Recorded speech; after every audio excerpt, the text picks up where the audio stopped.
Welcome back, geeks and nerds, to JVegas Nerdz Creations and Designs. I'm your host, Dan, and today we're going to talk a little bit about GalaxyCon, and then we're going to talk about some other things very near and dear to my heart. So once again, to kind of cap off GalaxyCon 2023, I've already made 2 videos about it, so this one's kind of like my capstone video. By the way, if you're new to me and what I do and my channel, and this channel is relatively new, but my previous channel, I always wear red on Friday, even if it's the clothing I'm wearing, you know, to the gym before I go to work, because I think it was 9 Line Apparel that started this Red Friday, R-E-D. Remember, everyone deployed. It just stuck with me, so every Friday I always wear red in order to honor those who are forward deployed, if anybody is forward deployed. So just a little food for thought. GalaxyCon 2023. Now that it's been a week and I've had some time to read through some of the comments on the GalaxyCon fan page, some things stick out. People weren't talking about a lot of the same things I was talking about in my previous video, but some of the things that stick out the most are the people who did prepay for autograph tickets, specifically Ian Somerhalder, and I don't put anything on him, trying to get their refunds and whatnot, and then talking about how long the lines were and how even though they had a prepaid ticket, they couldn't get in. I feel like every year at GalaxyCon, which is really the only con I'm familiar with, as it's local to me, it's only 2.5 hours away, so it's the one that I typically go to, and I've gone to 4 of the last 6. 4 of the only 6. I feel like every year there's always a little bit something new, a little bit something different, and I don't mean like, well, duh, the guest changes. Well, yeah, the guest list does change, and sometimes if the guest is new, they may have a different way of doing business, but there's always something a little bit different, and I mentioned some of those things in my previous video. The food vendors on the inside, creating additional lines, creating additional obstacles, cool. Apparently, the max capacity is 50,000, and I think at the very least, I think we sold out on Saturday. We were maxed out at 50,000, and it felt like it. Sunday, this was the first Sunday we ever went, and it was busy. I don't know if we were at max capacity at 50,000, but Sunday was jammed. Friday, usually we get there early on Friday, and Friday's not nearly as bad. This year, Friday was pretty bad. It was probably worse than I can remember out of the last 2 years. 2019 was our first year, and we only went for Saturday, and you know, we, not having been there before, not having been to a con before, I apologize for the light. I'm gonna get that fixed today. Oh yeah, and I apologize for my workshop being in disarray. It's on my to-do list. We didn't really know what to expect, other than we took a lot of mental notes and then we came down and wrote those notes down in 2019. 2020 was canceled, so in 2021 we thought we were better prepared. We went for Friday and Saturday only so that we had Sunday to recover and whatnot. 2022 we did the same thing, Friday and Saturday. 2022 was probably our best year because we got everybody on our list. We literally hit everybody on our list. The only reason we left disappointed whatsoever is that we missed panels, but we sacrificed the panels for autographs. Some people we got to see twice. So last year was probably our most successful con. This year we went back with visions of grandeur, thinking that we might be able to repeat the same success because we were going for an additional day. We did not. I think on my laundry list of people to meet, if at all possible, there were at least 8 that I did not get to meet just because of time, lines being capped, which was some of the frustrations a lot of people have mentioned, and I'll get to that in a second. But I just didn't get the people. And that goes to some of the comments I also saw on the Facebook page, which was some people made multiple attempts to see the same person and kept being told no because the line was capped, or the guest would leave before their line was over. I don't know what to tell you. I've also seen equal and opposite posts where people were like, no, they stayed until it was done. So I don't know if maybe you were just impatient. I don't know. And that's not to be accusatory for those that are just dying to, you're a mean person. If you watch my other channel, yeah, I can be ruthless. But that's not the point.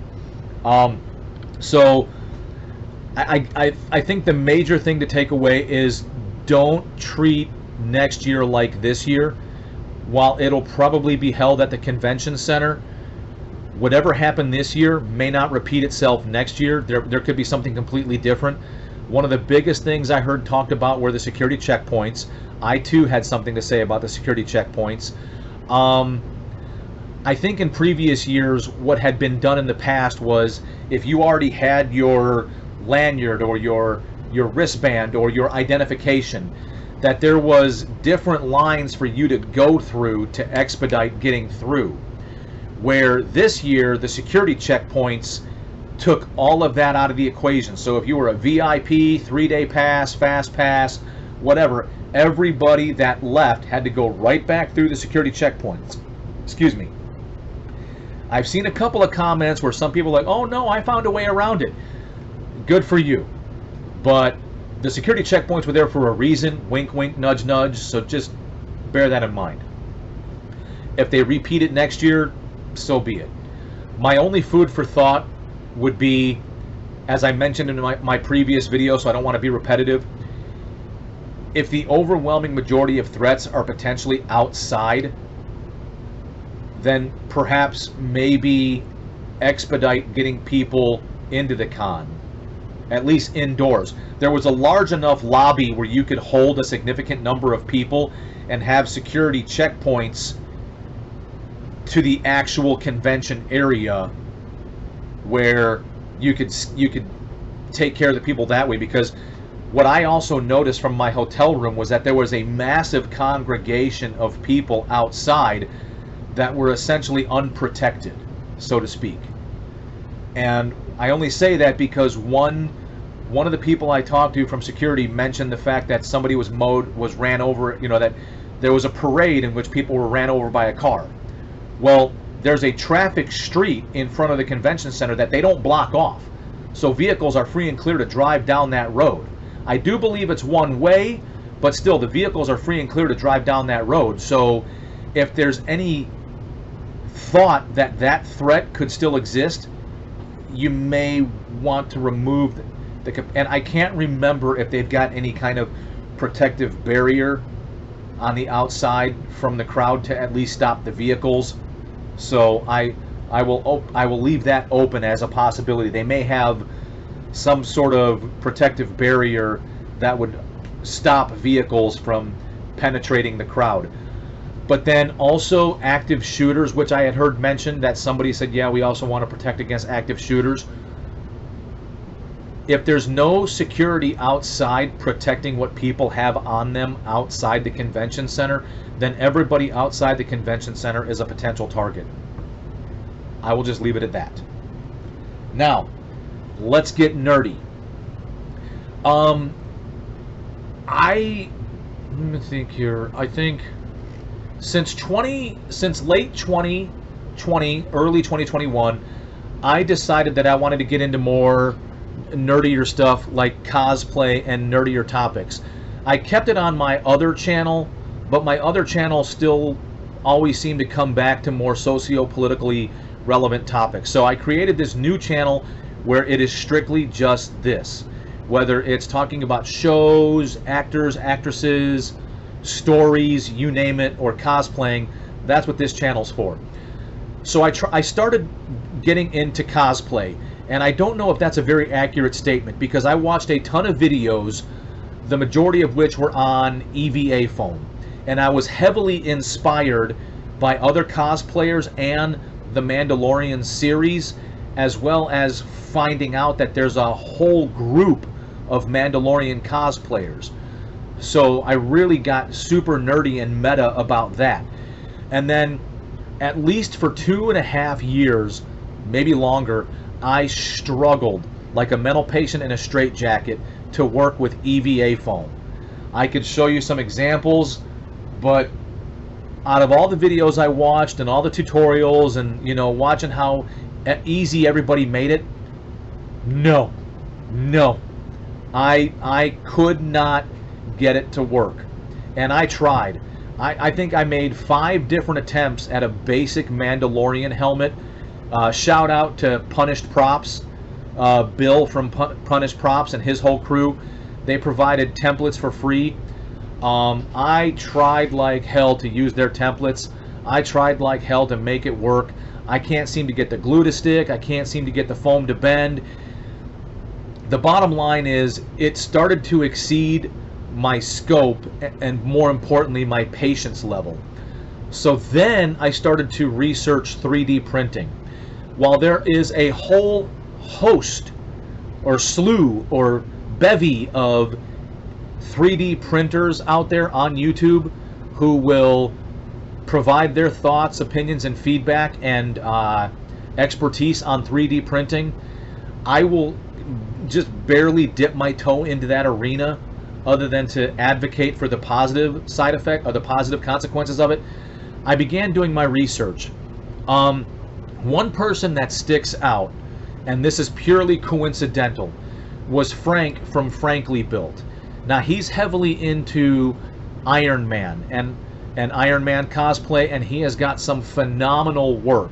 But he also provides a lot of really, really good tutorials that were relatively easy to understand. To include, if you didn't understand, he would mention, well, I've got a previous video, so you could go into his back catalog and find a previous video where it's dumbed down even further. What's funny is Frank has been on YouTube doing this for so long that the 3D printers have had a chance to basically evolve and improve themselves to the point where some of his videos are obsolete. And I don't mean that as a net negative. I mean, when Frank first got involved and he started making videos, a lot of 3D printers were coming to you, from his own words, very basic. So you had to do a lot of your own upgrades, and there was no shortage of vendors supplying upgraded materials in order to allow your 3D printer to function optimally.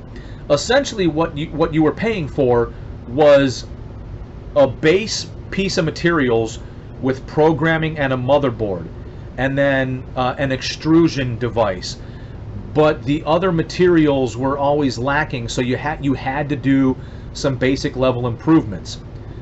Fast forward to, say, 2023, a lot of 3D print companies have done all that for you to where now you can literally break open a 3D printer, put it together, plug it in, upload the G-code or the STL files after it's been sliced, and you're ready to go. All right. I did get the chance to meet Frank from Frankly Built at GalaxyCon, introduce myself, and talk to him for a few minutes, which I hope did not interfere with his day or his discussions or whatever he had going on. But he was terribly kind. He was terribly gracious. He wasn't full of himself. And this is a guy that's relatively popular on YouTube. This is a guy that, for all intents and purposes, is a YouTube celebrity. And he could have completely blown me off. But he didn't. By pure coincidence, he lives in North Carolina.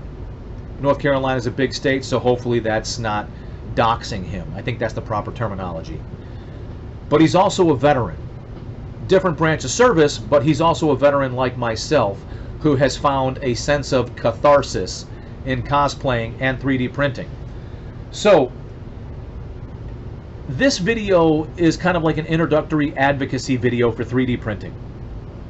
If you're somebody who has been struggling with EVA foam, or you want to get into cosplay and you want to achieve a level of detail, and you're not necessarily an artist, you're not a sculptor, you're not a crafter, you lack artistic ability, 3D printing can be your savior. If you also lack the patience for mastery, 3D printing can be your savior. Some things you're going to want to know up front. Do your research. There are plenty of people on YouTube that are heavily involved in 3D printing that have what they call print farms, where they have multiple 3D printers, multiple brands of 3D printers, and they will they'll do review videos, they'll do pro and con videos. They provide a lot of educational information. I watched a lot of them as well in order to compare and contrast where, you know, just because I favor Frank from Frankly Built, I did watch a lot of other people to kind of get a compare and contrast as far as, well, a lot of the same people are saying the exact same thing he is, so there's a common denominator there.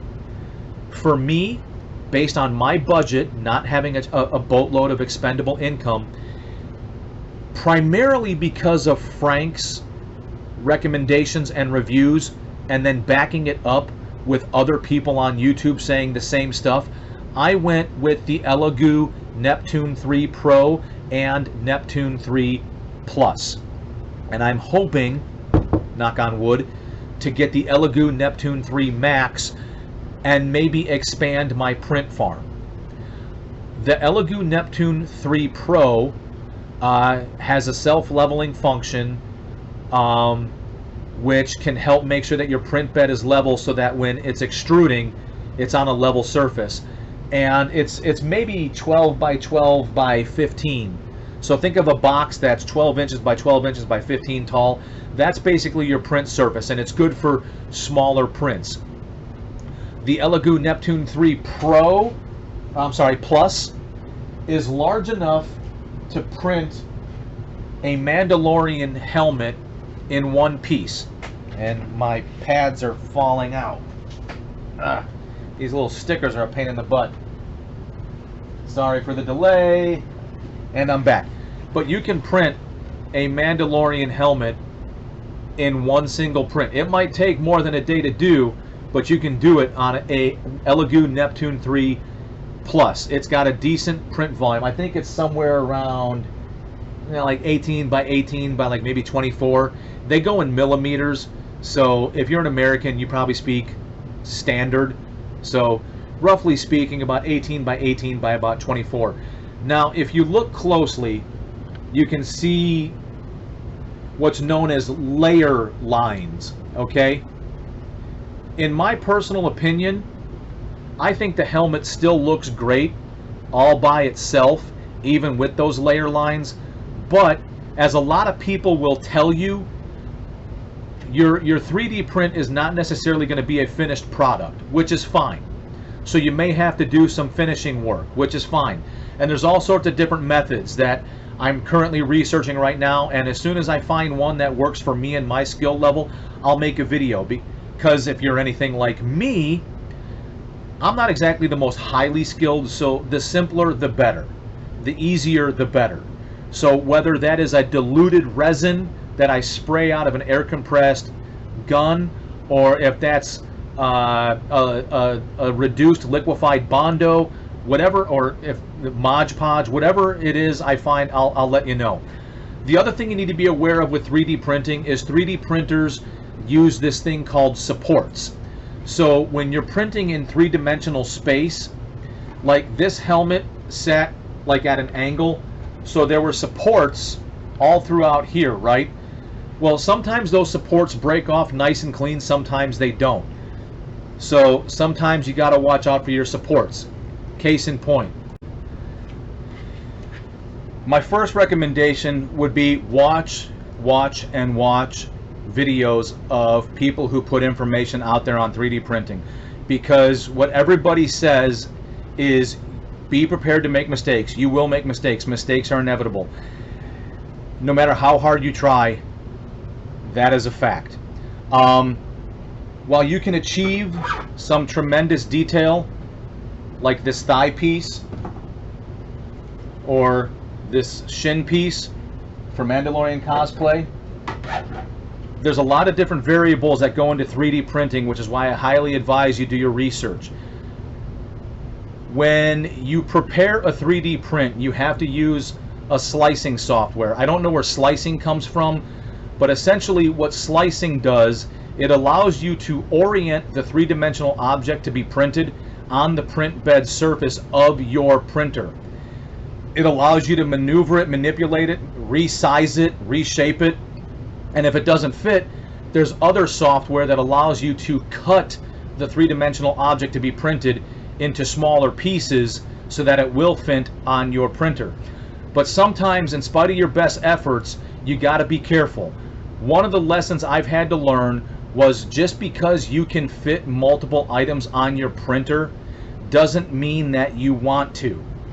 I printed 2 pauldrons, shoulder protection, on my Elegoo Neptune Pro, and I crammed them close together because they're rather large for the Elegoo Neptune Pro, but I thought in order to minimize travel, in order to minimize the distance that the extruder had to travel across the print bed, I would print them closer together. I also didn't double check how it would print. When you slice a 3D model, you have the option to review it before you save it. Once you save it, it's locked. So before you save it, you can review it to see how it's potentially going to print to include the supports. And you could potentially avoid making mistakes like this. All of this here is from support material that was created in order to support this three-dimensional print because of this overhang here. And on top of which, I printed the other pauldron so close that it not only, the support material wasn't just stuck here, but it was stuck to the other pauldron on the inside. And while this may make for awesome battle damage for a Mandalorian cosplay, if this was meant to be a more detailed, smoother print, because I didn't double check, because I didn't review my print, I ran into something like that. And you know what? It's okay. It's gonna happen. So my advice to you would be research, research, research, and get familiar with the different terminologies. All right? There's many different brands of 3D printers. Currently, the 2 that I'm aware of as far as styles of printing, you have filament printing and resin printing. Resin printing is great for high detail, but it does involve highly toxic chemicals that does require a certain amount of ventilation. And it requires multiple steps. You have to print it, then you have to clean it or cure it or clean it. As you can tell, I'm not the expert on this, but there's multiple steps involved, multiple pieces of equipment involved. You can achieve high detailed prints, so if you're trying to print characters or models, I would probably suggest doing the resin route if you have a dedicated need for that. Otherwise, if you're trying to do larger items like cosplay items that may not necessarily have a tremendous amount of detail, filament printing is where you basically, think of it like this. The string trimmer for a weed whacker, that goes through an extruder that basically melts it down like in liquid form, and then it comes out of a nozzle, and then between X, Y, and Z, the nozzle moves left and right. And then I have what's also known as a bed slinger, which means the bed moves back and forth. So while the nozzle moves left and right, up and down, the bed moves backwards and forwards, thus giving you 3 dimensions of movement, 3-axis movement, and it comes out in liquid form and it places itself. So watch the videos on the different types of printers if you're thinking about getting into it. Understand the difference between filament printing and resin printing. Also understand the difference between the different types of filaments and how they may react and respond in a printer. Then watch videos on slicing so that you understand that if you download a file for free from any number of sources like Thingiverse and whatnot, you can just Google free 3D print files and you'll get a whole list of responses. Or like me, I like going to Etsy or Galactic Armory or some other sources where I can pay for the files, and then I now have the file and you can manipulate it. There may be a mark on it, like Galactic Armory likes to mark theirs, no big deal. And if you plan on using it for resale, a lot of times you can contact the originator and you can work out a deal. 3D modeling is completely different. I'm just putting that tangent in there right now. If that's in your wheelhouse, great. If that is not in your wheelhouse, avoid it. Download the files, purchase the files, and get really, really familiar with slicing. Again, slicing is where you take the file and you convert it into printable code. okay? You orient it on the bed, you resize it, okay? And then you also want to make sure before you save it, when you hit slice or whatever program, I'm using Cura, all right, because that's what a lot of the people I watch, like Frank, are using. And Frank has a lot of good demonstrations on Cura. When you hit slice, you can review how it's going to print, and you can see how much of your supports are using, okay? There's other videos out there that can show you how to minimize support, because support also burns through material. You'll also see how much material you're going to need when you slice, depending on what program you're using. But get familiar with slicing. And then, of course, if you have to cut the model into different sizes in order to fit it on your print bed, one of the programs is Mesh Mixer. It allows you to cut the model into smaller increments, but slicing is really the bulk of where 3D printing comes from, because that's where slicing is where you determine how thick it's going to print, how thick the material on the inside. So there's an outer wall, there's an inner wall, and then on the inside is called infill. Slicing is where you determine all of that, okay? On the inside, what's it going to look like? All right, is it going to be grid? Is it going to be cubic? Is it going to be, I can't remember, but there's like a list of like 6 or 7. All right, there's slicing. You can get crazy with some of the options as far as like how close together they print to minimize layer lines.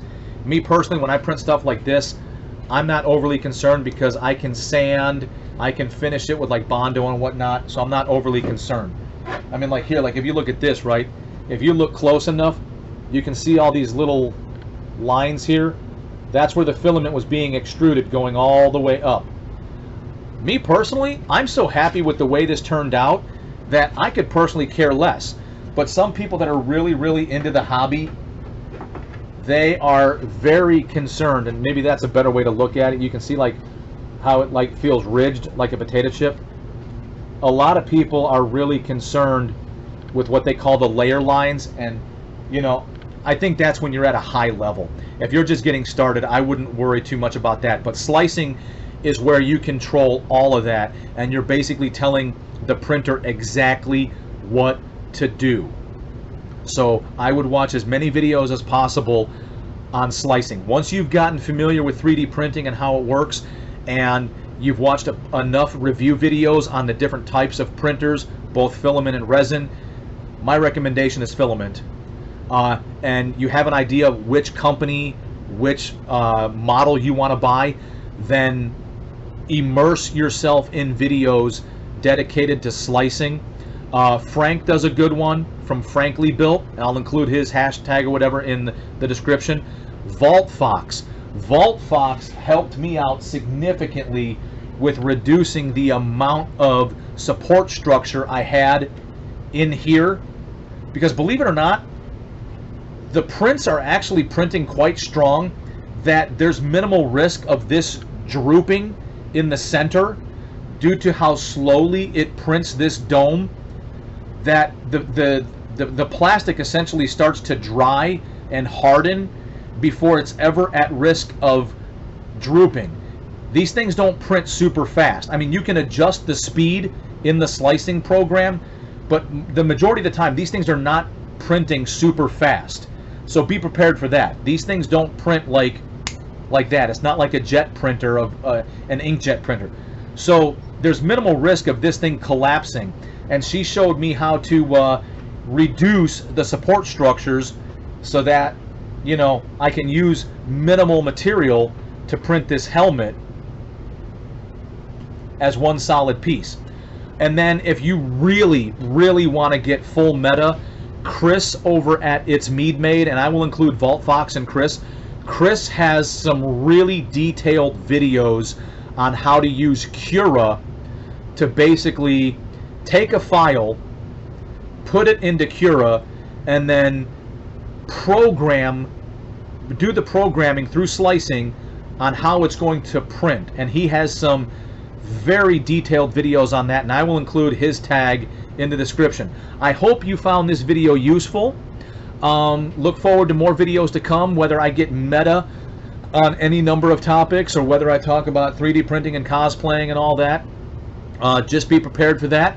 If you want to get involved, I don't care about the likes or the subscriptions and the notification bells. I really just want to talk to people. So I'm more interested in you leaving a comment, all right?